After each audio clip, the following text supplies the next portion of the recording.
La función de la razón. La percepción selecciona y configura el mundo que ves. Literalmente lo selecciona siguiendo las directrices de la mente. Las leyes del tamaño, de la forma y de la luminosidad tendrían validez, quizá, si otras cosas fuesen iguales. Pero no lo son. Pues es mucho más probable que halles lo que buscas que lo que prefieres pasar por alto.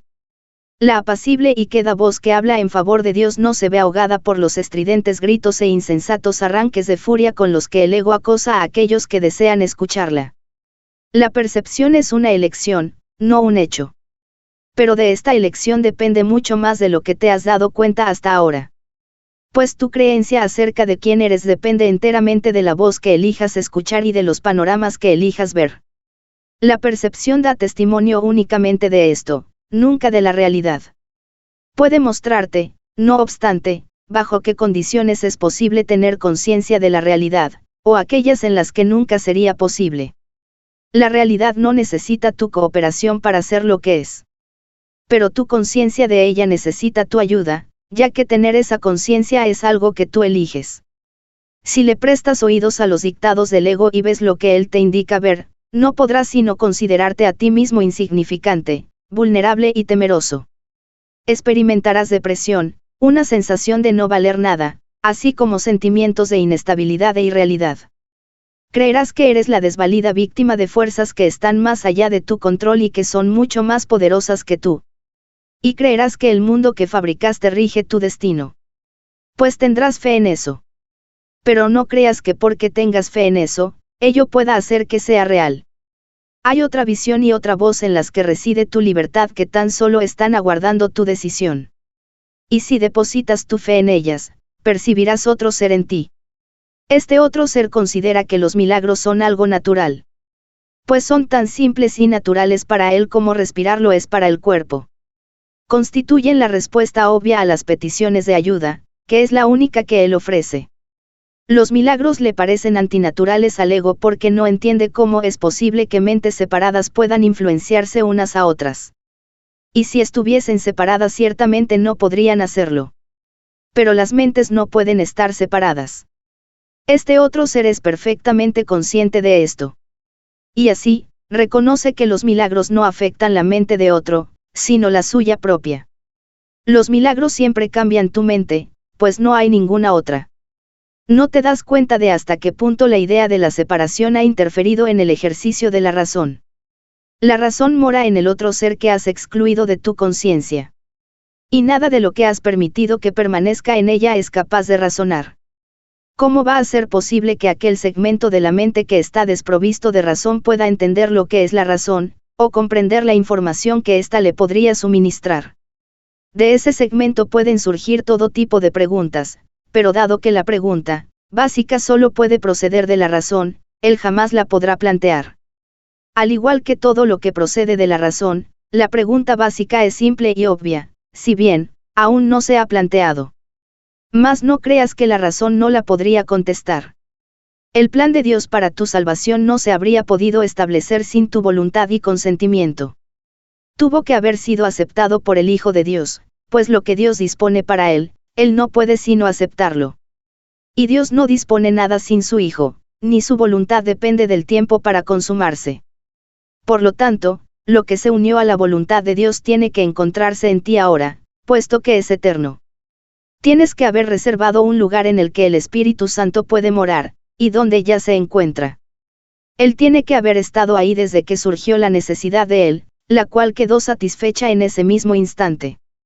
Eso es lo que tu razón te diría, si escuchases. Mas es claro que ese no es el razonamiento del ego. El hecho de que la naturaleza de tu razón le sea ajena al ego, es prueba de que no hallarás la respuesta en él.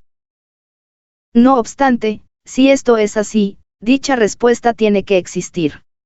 Y si existe para ti, y su propósito es tu libertad, debes ser libre de encontrarla.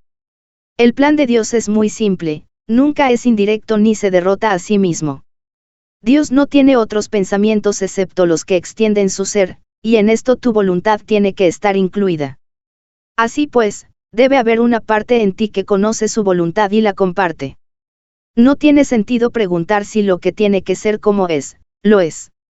Pero sí tiene sentido preguntar porque no eres consciente de lo que no puede sino ser como es, pues debe haber una respuesta para ello si al plan de Dios para tu salvación no le falta nada. Y no puede faltarle nada porque su fuente no conoce la incompleción. ¿Y dónde podría encontrarse la respuesta sino en la fuente? ¿Y dónde estás tú sino allí donde se encuentra esa misma respuesta? Tu identidad, que es un efecto tan verdadero de esa fuente como lo es la respuesta, tiene, por lo tanto, que estar unida a ella y ser lo mismo que ella.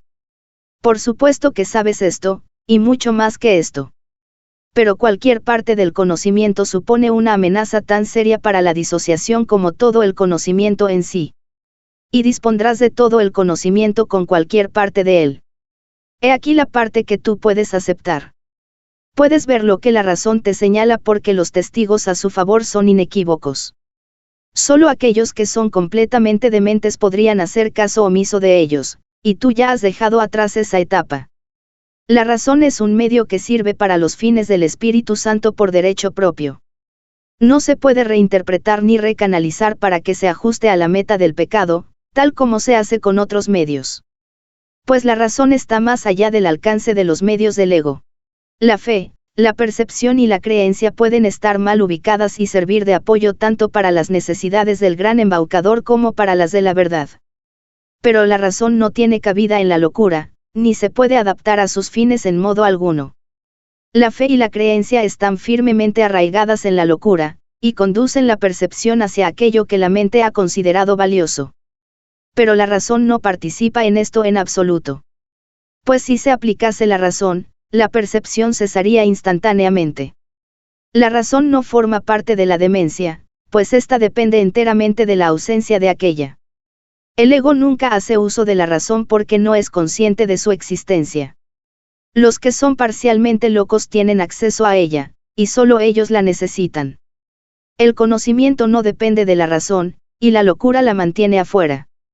La parte de la mente donde reside la razón se consagró, de acuerdo con tu voluntad en unión con la de tu Padre, al deshacimiento de la demencia. Ahí el propósito del Espíritu Santo se aceptó y consumó simultáneamente. La razón le es ajena a la demencia, y aquellos que hacen uso de ella han adquirido un medio que no puede dedicarse al pecado. El conocimiento está mucho más allá de lo que se puede lograr. Pero la razón puede servir para abrir las puertas que tú le cerraste. Ya estás muy cerca de esto. Tu fe y tus creencias han cambiado y has hecho la pregunta que el ego nunca haría. No te dice tu razón ahora que la pregunta debe haber emanado de algo que tú no conoces, pero que aún así debe ser parte de ti. La fe y la creencia, apoyadas por la razón, producen forzosamente un cambio en tu percepción. Y con este cambio se le hace sitio a la visión. La visión se extiende más allá de sí misma, tal como lo hacen el propósito al que sirve, así como todos los medios para su consecución.